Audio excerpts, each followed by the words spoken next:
Hello everyone, I'm Dr. Kanishka. Welcome you all on Topper Stop. So guys, this is part 11 of our daily division MCQs. इसके अंदर हम total 25 economy based जो MCQs है उनको discuss करेंगे, क्योंकि economy जो है वो मेन पार्ट फॉर्म करती है आपके इस एग्जाम का। तो चलिए वीडियो को शुरू करते हैं। सबसे पहला जो क्वेश्चन है वो है कि which of the following is not a correct statement with respect to masala bond. तो आपसे पूछा गया है कि मसाला बॉन्ड से रिलेटेड कौन सी गलत स्टेटमेंट है, इसके अंदर नोट करेक्ट है। ए है यहाँ पे they allow Indian companies to raise overseas debts in Indian currency.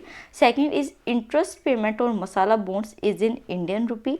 Second is most popular market for masala bond is New York currently. And D all of the above are correct statements. तो masala bonds के बारे में मैंने भी आपको detail में बताया हुआ है करंट अफेयर की वीडियो में, तो इसे अटेम्प्ट कीजिए। Okay done. तो यहाँ पे जो सी ऑप्शन है that is most popular market for masala bond is New York currently, जो है ये स्टेटमेंट गलत है। यहाँ पे न्यूयॉर्क की जगह क्या आएगा ये आप मुझे कमेंट सेक्शन में बताइए। नेक्स्ट आता है question number 2 is the base year for the calculation of all India index of industrial production is.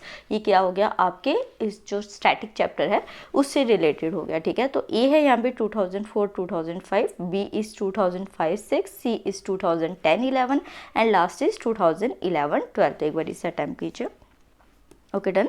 तो यहाँ पे 2011 और जो 12 है वो आईआईपी का कैलकुलेशन का बेस ईयर है। ये चीज़ जो है ये मैंने स्पेसिफिकली एक वीडियो बनाई थी, उसमें मैंने बताया था कि एक कमेटी आई है, कमेटी का नाम मैं अभी आपको नहीं बताऊंगी, आप खुद अपने आप को चेक कीजिए कि आपने वो वीडियो देखी थी या आपको याद नहीं है। तो यहाँ पे क्या था कि एक कमेटी आई थी, उन्होंने ये कहा था कि अभी जो डाटा आने वाला था सेंसस 2021 का आने वाला था, उसमें जो है बहुत ज़्यादा दिक्कतें थी, क्योंकि चीज़ें जो थी वो सही तरीके से नहीं थी, वो सारी माल प्रैक्टिसेस थी। इस वजह से जो 2017-18 बेस ईयर होने वाला था आगे आने वाले टाइम पीरियड के लिए, तो उसको ख़त्म कर दिया गया था। अब सारी चीज़ों को डिजिटली बनाया जाएगा, इस वजह से 2011-12 जो है उसी को बेस ईयर रखा गया है। नेक्स्ट आता है question number 3 if there is an increase in the external commercial borrowings in India what will be the impact on the external डेब्ट on the country. A is increase, B is decrease, C is remain unaffected and D either increase or decrease. तो एक बार video को pause कीजिए और इसे attempt कीजिए। Okay done. तो देखिए, अगर सिंपल सी बात है, ये सिर्फ एक अंडरस्टैंडिंग बेस्ड क्वेश्चन है कि अगर कोई भी एक्सटर्नल कमर्शियल बोरोइंग इंडिया की बढ़ती है तो ऑब्वियस सी बात है कि जो एक्सटर्नल डेब्ट होगा कंट्री के ऊपर वो क्या होगा, इंक्रीज होगा, डेट इज ए। नेक्स्ट आता है question number 4 the main objective of minimum support price is are. A check fall in price beyond the limit, B is protect interest of the consumer, third is make procurement from the whole sellers easy. तो तीनों statement आपके सामने, आपको बताना है सही कौन सी इनमें से। फर्स्ट है यहाँ पे A only 1, B is only 1 and 2, C only 2 and 3 and D 1 2 3। तो एक बार वीडियो को पॉज कीजिए और इससे अटेम्प्ट कीजिए और आप देखिए अभी एमएसपी का इशू कितना ज़्यादा है किसान आंदोलन से रिलेटेड, तो ये आपके लिए कितना इंपॉर्टेंट है। Okay done. तो यहाँ पे फर्स्ट स्टेटमेंट जो है वो सिर्फ सही है, जो एक प्राइस होता है वो एक लिमिट से नीचे ना गिर जाए, ये चेक करना किसका काम होता है, एमएसपी का मेन ऑब्जेक्टिव होता है। तो A that is 1 only. Next आता है question number 5 which among the following committees recommend the elimination of standard deduction. A is Janaki Raman committee, B is Nadkarni committee, C is Vijay Kelkar committee and D is Raja Chelliah committee. तो video को pause कीजिए और एक बार इसे attempt कीजिए। Okay done. तो यहाँ पे क्या हुआ आपका, हाँ जी, तो यहाँ पे क्या हुआ, सी जो है आपका विजय केलकर कमेटी जो होता है वो एलिमिनेशन ऑफ स्टैंडर्ड डिडक्शन की बात करता है। नेक्स्ट आता है डेट इज क्वेश्चन नंबर 6, इसमें कहा गया है कि in context with the insurance industry which among the following is the correct term for per capita premium. A is insurance penetration, B is insurance density, C is insurance intensity and D is insurance reach। तो एक बार video को pause कीजिए और इसे attempt कीजिए। Okay done. तो जब insurance industry की बात करते हैं तो पर कैपिटा इनकम के लिए जो एग्जैक्ट टर्म होता है वो होता है इंश्योरेंस डेंसिटी। नेक्स्ट आते हैं डेट इज क्वेश्चन नंबर 7 के ऊपर विच among the following is not use by RBI for quantitative control of credit. तो ये क्या हो गया, आपके बैंकिंग के चैप्टर से रिलेटेड हो गया। A is cash reserve ratio, B is bank rate, C is open market operation and D is margin requirement. तो इसे अटेम्प्ट कीजिए। Okay done. तो मार्जिन रिक्वायरमेंट जो होता है वो आरबीआई के through quantitative control of credit में यूज नहीं किया जाता। नेक्स्ट आता है question number 8, which of the following is the full form of BRA as use in banking field. तो बीआरए की फुल फॉर्म आपको यहाँ पे एग्जैक्टली बतानी है। A is Brazilian and Russian association, B is banking restructuring act, C आ गया banking regulating act and D is borrowing risk assessment. तो एक बार वीडियो को पॉज कीजिए और इसे अटेम्प्ट कीजिए। Okay done. तो क्वेश्चन नंबर 8 का आंसर क्या है आपका C, that is banking regulation act जो होता है वो बीआरए की फुल फॉर्म है। नेक्स्ट आता है question number 9, a monopolist will be able to maximise his profit when. मैंने अभी माइंड मैप बनाया था और उसमें बताया था कि मोनोपोलिस्ट क्या होता है। तो आपको ये बताना है कि जो मोनोपोलिस्ट होता है वो अपने प्रॉफिट को मैक्सिमाइज कब कर सकता है। A is his output is maximum, B he charges a higher price, C his average cost is minimum and D is his marginal cost is equal to the marginal revenue. तो इसे attempt कीजिए। Okay done. तो 9th का जो option है वो है D, अगर उसकी मार्जिनल कॉस्ट जो होती है वो इक्वल होती है मार्जिनल रेवेन्यू से तो उसका प्रॉफिट कितना होता है, मैक्सिमाइज हो जाता है।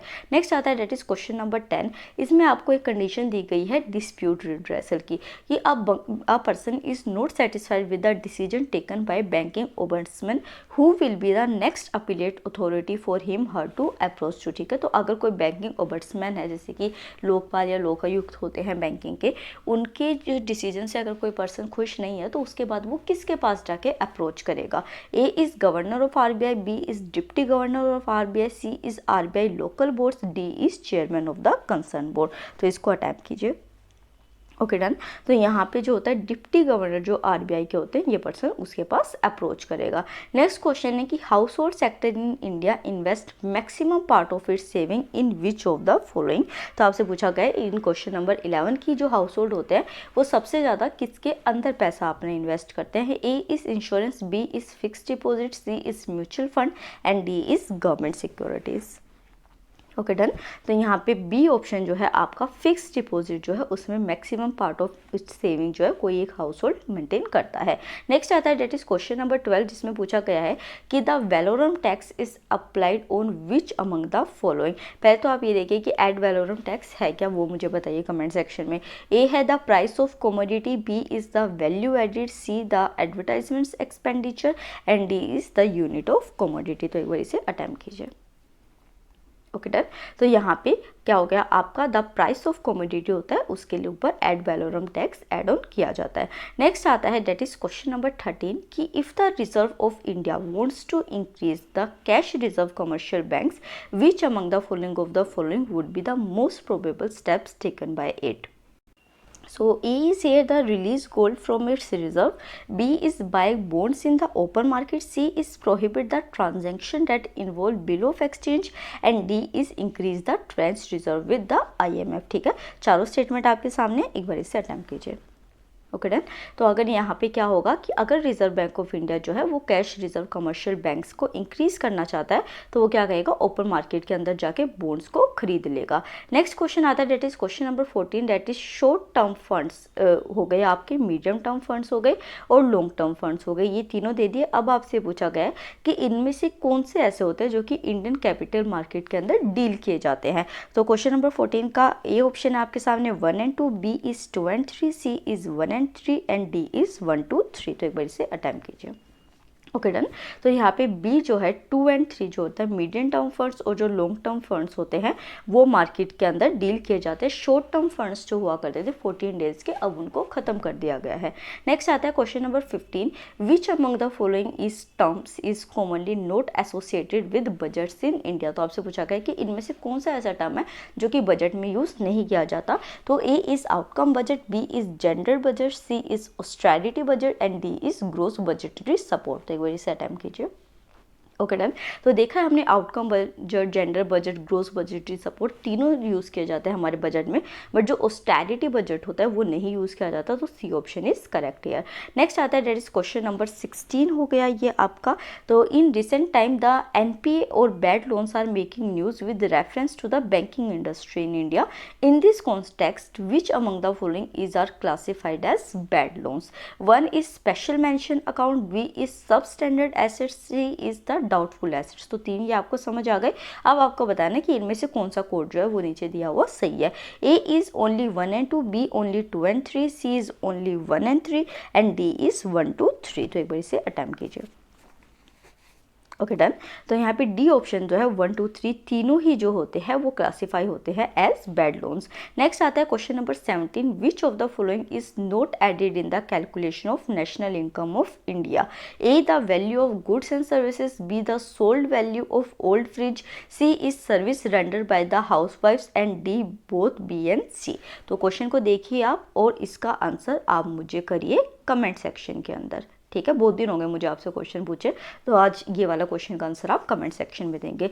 नेक्स्ट आता है that is question number, which of the following exchange rates is the relative price of foreign goods in term of domestic goods? A is nominal, B is real, C is artificial and D is fixed। तो this is your question number 18। Attempt कीजिए।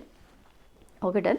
तो यहाँ पे real जो होता है आपका terms के अंदर रिलेटिव प्राइस जो होता है वो देखा जाता है in terms of domestic goods. Next आता है question number 19, which among the following is caused by a lack of proper infrastructure? A is low export cost, B is less development of interior region, C is more imports and D is high cost of good. तो एक बार इसे attempt कीजिए। Okay done. तो यहाँ पे क्या होता है कि अगर इंफ्रास्ट्रक्चर जो है वो नहीं होता प्रॉपर, तो जो भी इंटीरियर रीजन होता है किसी भी कंट्री का, उसकी डेवलपमेंट कम होती है। तो आपका B option is correct here. Next question is question number 20, that is which 5 year plan was also known as Gadgil योजना? A is second, B is third, C is fourth and D is fifth. तो एक बार इसे attempt कीजिए। Okay done. तो B option जो है third जो था प्लान था 5 ईयर प्लान, उसके अंदर गदगिल योजना को अनाउंस किया गया था। नेक्स्ट आता है क्वेश्चन नंबर 21। इसके अंदर पूछा गया है कि how many SDGs are selected by NITI Aayog for the SDG index? A is 14, B is 13, C is 15 and D क्या हो गया आपका 12 होगा। तो एक बार इसे अटेम्प्ट कीजिए। Okay done. तो यहाँ पे बी जो है वो 13 एसडीजी इंडेक्स के अंदर नीति आयोग ने जो सस्टेनेबल डेवलपमेंट गोल्स है उनको सिलेक्ट कर रखा है। नेक्स्ट आता है that is question number 22, during which 5 year plan did the hydro electrical power projects and the 5 steel plants were plan? तो A is fifth, B is fourth हो गया आपका, C is third and D is second. तो एक बार इसे attempt कीजिए। Okay done. तो सेकंड के अंदर हुआ था क्योंकि स्टार्टिंग में क्या किया था, फर्स्ट वाले के ऊपर तो एग्रीकल्चर पे ध्यान दिया गया था, सेकंड में इंडस्ट्रीज के ऊपर फोकस किया गया था, तो सेकंड प्लान के अंदर ये सारी चीज़ें सेटअप की गई थी। नेक्स्ट आता है दैट इज क्वेश्चन नंबर 23, जिसमें पूछा गया है कि which among the following is not the function of the NITI Aayog? A is to evolve a shared vision of national development priorities sectors and strategies, B to foster cooperative federalism, C to create 5 year plan for the country and D is to create knowledge innovation and entrepreneur support system. तो एक बार इसे attempt कीजिए। Okay done. तो C option जो है कि 5 year plan जो कंट्री के लिए बनाने होते थे वो नीति आयोग नहीं बनाता, तो ये उसका फंक्शन नहीं है। नेक्स्ट आता है क्वेश्चन नंबर 24, जिसमें आपसे पूछा गया कि हॉर्टिकल्चर प्रोडक्शन जो होता है हमारी कंट्री के अंदर, उसमें से इन चारों में से कौन सा उसका पार्ट नहीं होता है? A is apple, B is mango, C is sugar cane and D is pineapple. Okay done. तो शुगर केन जो होता है वो हॉर्टिकल्चर प्रोडक्शन के अंदर नहीं आता है। Next and last question of today is that is question number 25 is, if the government chooses to spend money freshly printed by the RBI against government securities, it should be kept in which among the following category? A is fiscal adjustment, B is deficient financing, C is mandatory spending and D is retrenchment. तो एक बार video को pause कीजिए और इसे attempt कीजिए। Okay done. तो B option जो है डेट इज डेफिशिएंट फाइनेंसिंग जो होता है वो इसका सही ऑप्शन होता है, अगर आरबीआई जो है वो फ्रेश मनी को प्रिंट करती है अगेंस्ट गवर्नमेंट सिक्योरिटीज। तो इसी के साथ जो है हमने 25 इकोनॉमी के क्वेश्चंस को डिस्कस किया। आप जाके हमारे टेलीग्राम चैनल को ज्वाइन कर सकते हैं, जिसका लिंक डिस्क्रिप्शन बॉक्स में, वहाँ पे हम लेक्चर्स की पीडीएफ प्रोवाइड करते हैं, स्टडी मटेरियल और बाकी नोटिफिकेशंस भी प्रोवाइड करते हैं, तो आप उसको जाके फॉलो कर सकते हैं। नाम है उसका टॉपर स्टॉप। और अगर आपको वीडियो पसंद आई है तो चैनल को सब्सक्राइब कीजिए, वीडियो को लाइक कीजिए। Thank you so much.